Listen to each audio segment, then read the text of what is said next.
ಮಳೆ ಅವಾಂತರ ಮುಂದುವರೆದಿದೆ. ಕೆರೆಗಳ ರೀತಿಯಲ್ಲಿ ಬ್ರಾಂಡ್ ಬೆಂಗಳೂರಿನ ರಸ್ತೆಗಳಿದ್ದಾವೆ. ಕೆರೆಗಳು ಅಥವಾ ಈಜುಕೊಳಗಳಾಗಿ ಮಾರ್ಪಟ್ಟಿದ್ದಾವೆ. ಸಿಲ್ಕ್ ಬೋರ್ಡ್ನ ಜಂಕ್ಷನ್ ಸಂಪೂರ್ಣವಾಗಿ ಜಲಾವೃತವಾಗಿದೆ. 4 ಜೆಸಿಬಿಗಳಿಂದ ನೀರು ತೆರವು ಕಾರ್ಯಾಚರಣೆ ನಡೀತಾ ಇದೆ. ಎಲೆಕ್ಟ್ರಾನಿಕ್ ಸಿಟಿಯಿಂದ ಸಿಲ್ಕ್ ಬೋರ್ಡ್ ಮಾರ್ಗ ಬಂದಾಗಿದೆ. ಅದಕ್ಕೆ ಕಾರಣ ಅಂತ ಹೇಳಿದ್ರೆ ರಸ್ತೆಯುದ್ದಕ್ಕೂ ಕೂಡ ನೀರು ನಿಂತುಕೊಂಡಿದೆ.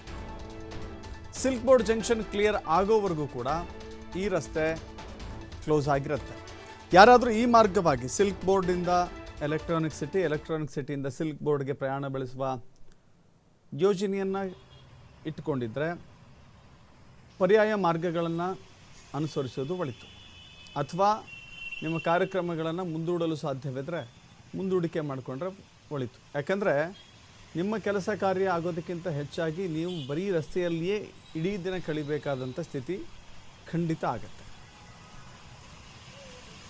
ಮೆಜೆಸ್ಟಿಕ್ನಿಂದ ಎಲೆಕ್ಟ್ರಾನಿಕ್ ಸಿಟಿ ಹೋಗಲಿಕ್ಕೆ 2 ಗಂಟೆ 3 ಗಂಟೆ ಸಮಯ ತೆಗೆದುಕೊಳ್ಳುವಂಥ ಪರಿಸ್ಥಿತಿಗೆ ಬಂದು ನಿಂತ್ಕೊಂಡಿದ್ದಾರೆ.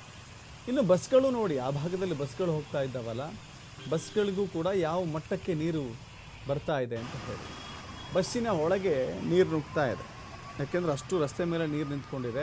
ಆ ನೀರಲ್ಲೇ ಬಸ್ ಪ್ರಯಾಣ ಮಾಡಿದಾಗ ನೀರೆಲ್ಲವೂ ಕೂಡ ಬಸ್ಸಿನೊಳಗೆ ಹೋಗಿ ಮುಂದಿನ ಬಾಗಿಲಿಂದ ಹೋಗಿ ಹಿಂದಿನ ಬಾಗಿಲಿಗೆ ಬರುತ್ತೆ. ಫ್ರಂಟ್ ಡೋರ್ಗೆ ನೀರು ಹೋದರೆ ಬ್ಯಾಕ್ ಡೋರಲ್ಲಿ ನೀರು ಹರಿದು ಬರುತ್ತೆ. ಬಸ್ಸಲ್ಲಿ ಕೂತಿರೋರೆಲ್ಲರಿಗೂ ಕೂಡ ಉಚಿತವಾಗಿ ಕಾಲು ತೊಳ್ಕೊಂಡಂಗೆ ಆಗುತ್ತೆ. ಇಂಥ ಸ್ಥಿತಿ ಬೆಂಗಳೂರಿನ ಸಿಲ್ಕ್ ಬೋರ್ಡ್ನಲ್ಲಿ ಕಾಣಸಿಗ್ತಾ ಇದೆ.